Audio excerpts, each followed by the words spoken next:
Hi, I'm Sam, and together we read the Word of God. We'll read the entire Bible in a year, in 5 readings per week. We read the Old Testament in chronological order, along with a daily reading from the saving message of Jesus in the New Testament. The 5-day Bible reading program is from Lower Light Publishing. We read the World English Bible Translation. This is week 3, day 5. Today we'll read Genesis 38 through 40 and Mark chapter 15. Let's read. Genesis chapter 38. At that time, Judah went down from his brothers and visited a certain Adulamite, whose name was Hira. There, Judah saw the daughter of a certain Canaanite man named Shua. He took her and went into her. She conceived and bore a son, and he named him She conceived again and bore a son, and she named him Onan. She yet again bore a son, and named him Shelah. He was at Kezib when she bore him. Judah took a wife for his firstborn, and her name was Tamar. Judah's firstborn, was wicked in the Lord's sight, so the Lord killed him. Judah said to Onan, "Go into your brother's wife, and perform the duty of a husband's brother to her, and raise up offspring for your brother." Onan knew that the offspring wouldn't be his, and when he went into his brother's wife, he spilled his semen on the ground, lest he should give offspring to his brother. The thing which he did was evil in the Lord's sight, and he killed him also. Then Judah said to Tamar, his daughter-in-law, "Remain a widow in your father's house, until Shelah my son is grown up." For he said, "Lest he also die, like his brothers." Tamar went and lived in her father's house. After many days, Shua's daughter, the wife of Judah, died.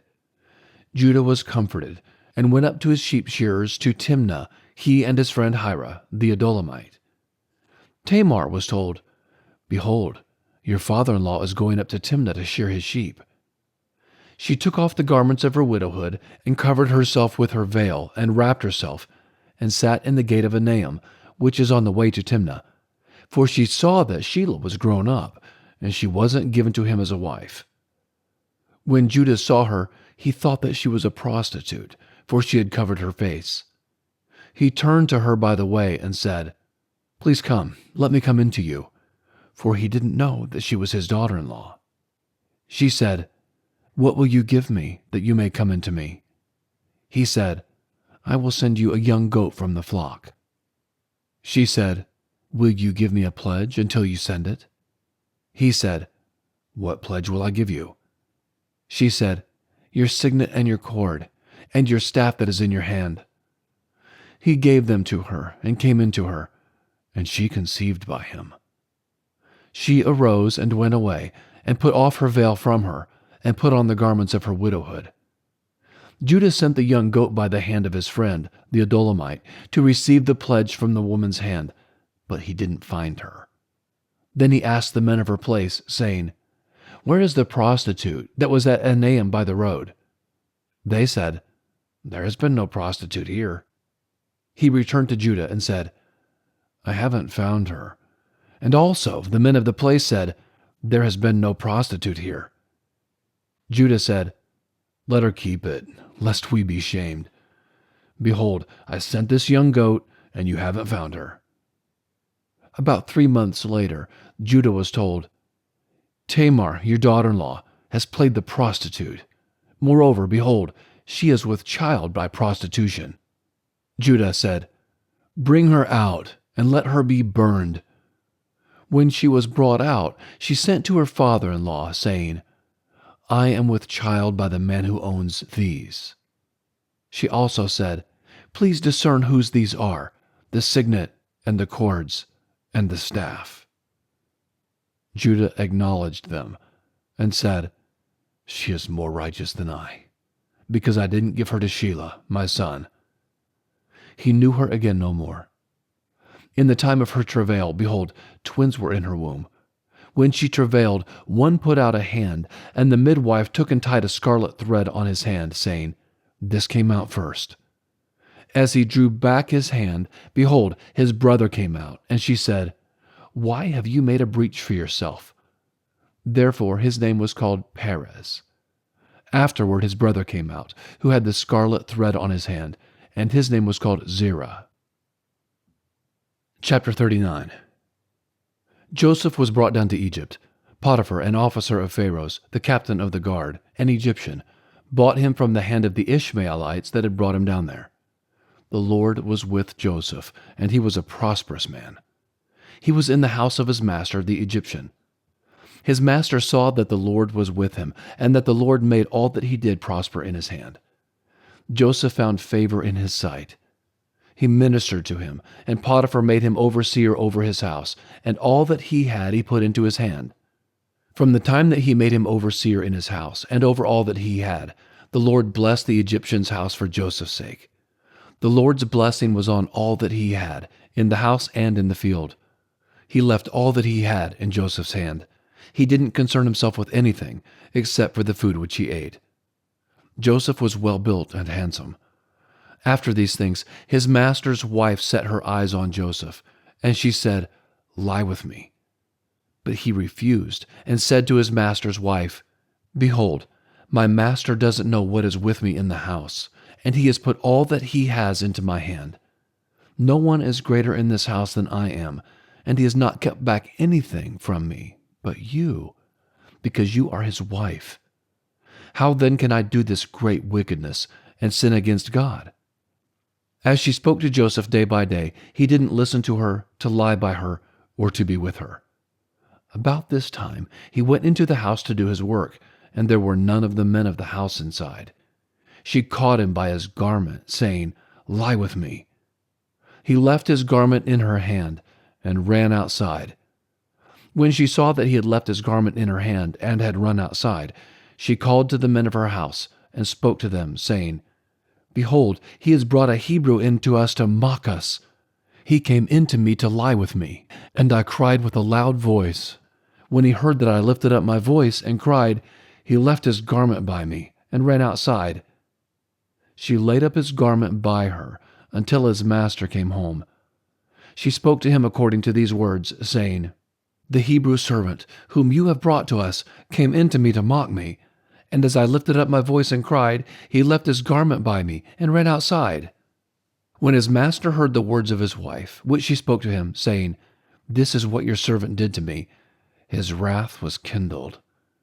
Joseph's master took him and put him into the prison, the place where the king's prisoners were bound, and he was there in custody. But the Lord was with Joseph, and showed kindness to him, and gave him favor in the sight of the keeper of the prison. The keeper of the prison committed to Joseph's hand all the prisoners who were in the prison. Whatever they did there, he was responsible for it. The keeper of the prison didn't look after anything that was under his hand, because the Lord was with him, and that which he did, the Lord made it prosper. Chapter 40. After these things, the butler of the king of Egypt and his baker offended their lord, the king of Egypt. Pharaoh was angry with his two officers, the chief cupbearer and the chief baker. He put them in custody in the house of the captain of the guard, into the prison, the place where Joseph was bound. The captain of the guard assigned them to Joseph, and he took care of them. They stayed in prison many days. They both dreamed a dream, each man his dream in one night, each man according to the interpretation of his dream, the cupbearer and the baker of the king of Egypt, who were bound in the prison. Joseph came into them in the morning and saw them, and saw that they were sad. He asked Pharaoh's officers who were with him in custody in his master's house, saying, "Why do you look so sad today?" They said to him, "We have dreamed a dream, and there is no one who can interpret it." Joseph said to them, "Don't interpretations belong to God? Please tell it to me." The chief cupbearer told his dream to Joseph, and said to him, "In my dream, behold, a vine was in front of me, and in the vine were 3 branches. It was as though it budded, it blossomed, and its clusters produced ripe grapes. Pharaoh's cup was in my hand, and I took the grapes, and pressed them into Pharaoh's cup, and I gave the cup into Pharaoh's hand." Joseph said to him, "This is the interpretation. The 3 branches are 3 days. Within 3 more days, Pharaoh will lift up your head, and restore you to your office. You will give Pharaoh's cup into his hand, the way you did when you were his cupbearer. But remember me when it is well with you. Please show kindness to me, and make mention of me to Pharaoh, and bring me out of this house. For indeed, I was stolen away out of the land of the Hebrews, and here also I have done nothing that they should put me into the dungeon." When the chief baker saw that the interpretation was good, he said to Joseph, "I also was in my dream, and behold, 3 baskets of white bread were on my head. In the uppermost basket there were all kinds of baked food for Pharaoh, and the birds ate them out of the basket on my head." Joseph answered, "This is the interpretation. The 3 baskets are 3 days. Within 3 more days, Pharaoh will lift up your head from off you, and will hang you on a tree, and the birds will eat your flesh from off you." On the 3rd day, which was Pharaoh's birthday, he made a feast for all his servants, and he lifted up the head of the chief cupbearer and the head of the chief baker among his servants. He restored the chief cupbearer to his position again, and he gave the cup into Pharaoh's hand. But he hanged the chief baker, as Joseph had interpreted to them. Yet the chief cupbearer didn't remember Joseph, but forgot him. And now, Mark, chapter 15.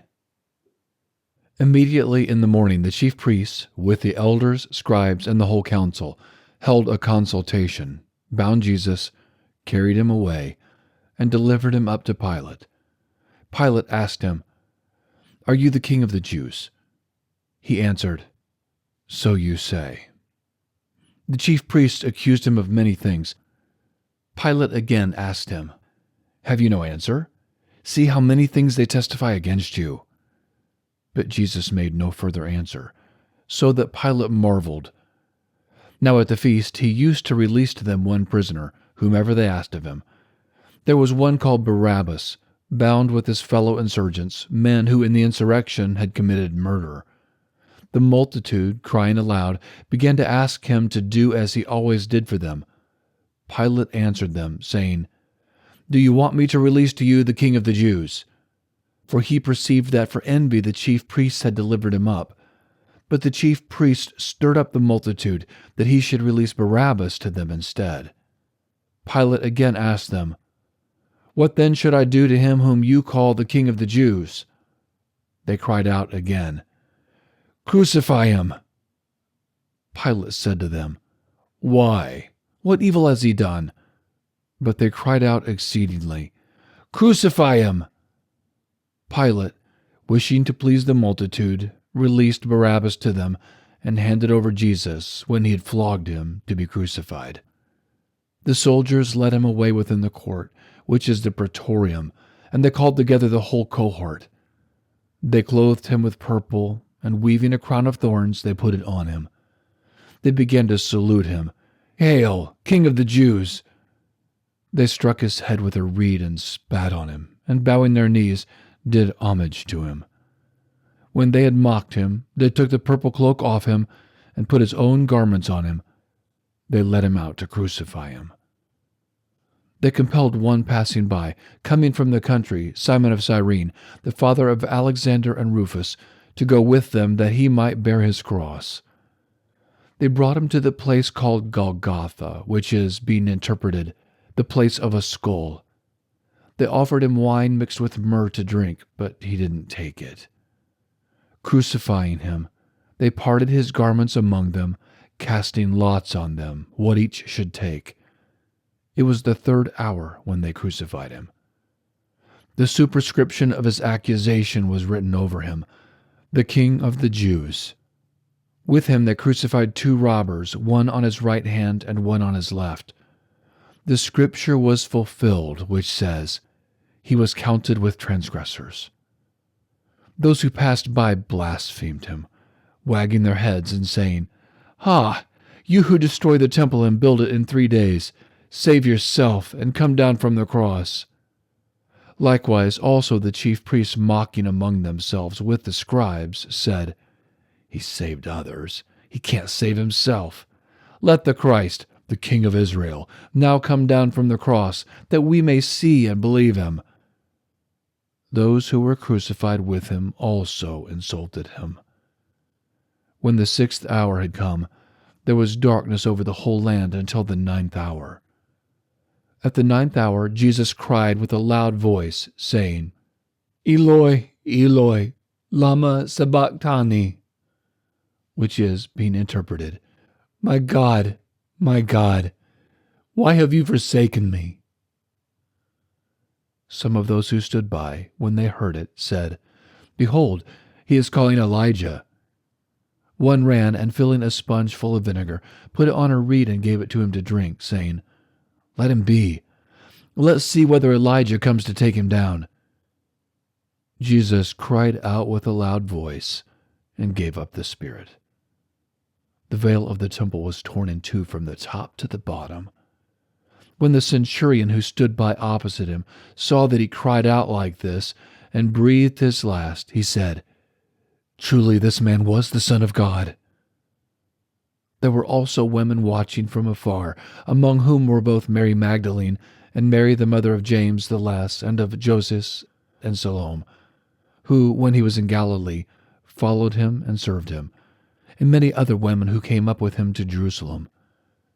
When evening had now come, because it was the preparation day, that is, the day before the Sabbath, Joseph of Arimathea, a prominent council member who also himself was looking for God's kingdom, came. He boldly went into Pilate and asked for Jesus' body. Pilate was surprised to hear that he was already dead, and summoning the centurion, he asked him whether he had been dead long. When he found out from the centurion, he granted the body to Joseph. He bought a linen cloth, and taking him down, wound him in the linen cloth and laid him in a tomb which had been cut out of a rock. He rolled a stone against the door of the tomb. Mary Magdalene and Mary the mother of Joseph saw where he was laid. That's our reading for today. Thank God for Jesus and what he did for us. Thank you for joining and reading along. Would you please like and subscribe and join again as we continue on in our journey here through the Bible. Have a very blessed day.